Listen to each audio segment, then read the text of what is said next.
なぜ130万円に壁が見えるのか。序章。130万円の壁って何でしょう。多くの人はこう答えます。130万円を超えると損をする制度です。違います。130万円の壁は幻想です。そう聞いてこう思いましたよね。はあ、壁あるだろ。実際に手取り減るじゃん。そうですよね。でも面白いことがあります。法律。130万円という数字は法律に書いてあります。でも130万円の壁という言葉は法律のどこにも書いてありません。法律にあるのは単なる境界線です。壁という意味を与えたのは人間です。ではなぜ人間はそこに壁を見るのでしょうか。参照。少し遠回りをします。バーゲンセールを思い浮かべてください。通常価格1万円の商品がセールで7000円になりました。みんな喜んで買います。しばらくすると人々はいつの間にか7000円を普通の値段として認識するようになります。そこでセールが終わり1万円に戻ります。すると多くの人はこう感じます。3000円も損したと。でも客観的には損していません。元に戻っただけです。経験値。もっと分かりやすい例があります。ゲームの経験値ボーナスです。イベント期間中経験値が2倍になりました。みんな喜んでプレイします。イベントが終わり経験値が1倍に戻ります。すると経験値が半分になったと騒ぐ人が出てきます。でも実際には元に戻っただけです。これを社会心理学や行動経済学では参照点依存あるいは損失回避と呼びます。人は客観的な事実ではなく自分の中にある基準点をもとに損得を判断するという性質です。刷り込め。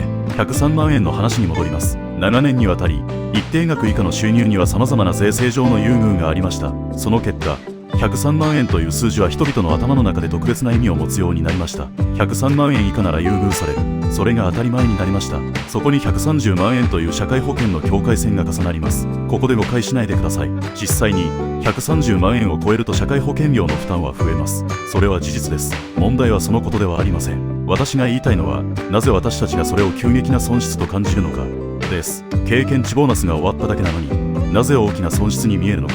その答えが参照点依存です。長年の優遇が当たり前になりそれが失われるとき人は実際以上の損失を感じます。均衡。ここで一つ疑問があります。なぜ皆が同じように130万円を意識するのでしょうか。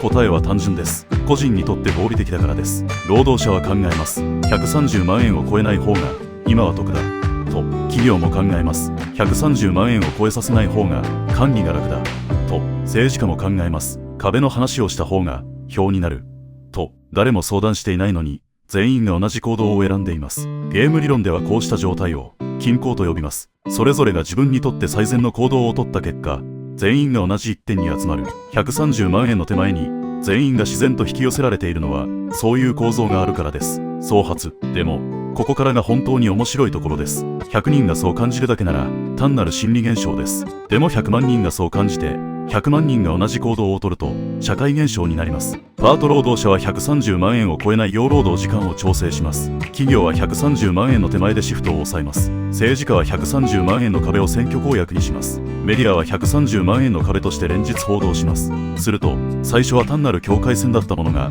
社会全体を動かすルールになります。誰も設計していないのにそこには巨大な壁が現れました。社会学者はこれを創発と呼びます。個々の合理的な行動が積み重なって誰も意図しなかった大きな構造が生まれる現象です。反転。私たちは普段こう考えています。壁があるから人々は行動を変えると。しかしこの話は逆です。人々が合理的に行動した結果壁が生まれたのです。制度があった。人々がそれを認識した。個々が合理的に動いた。均衡が生まれた。そして創発が起きた。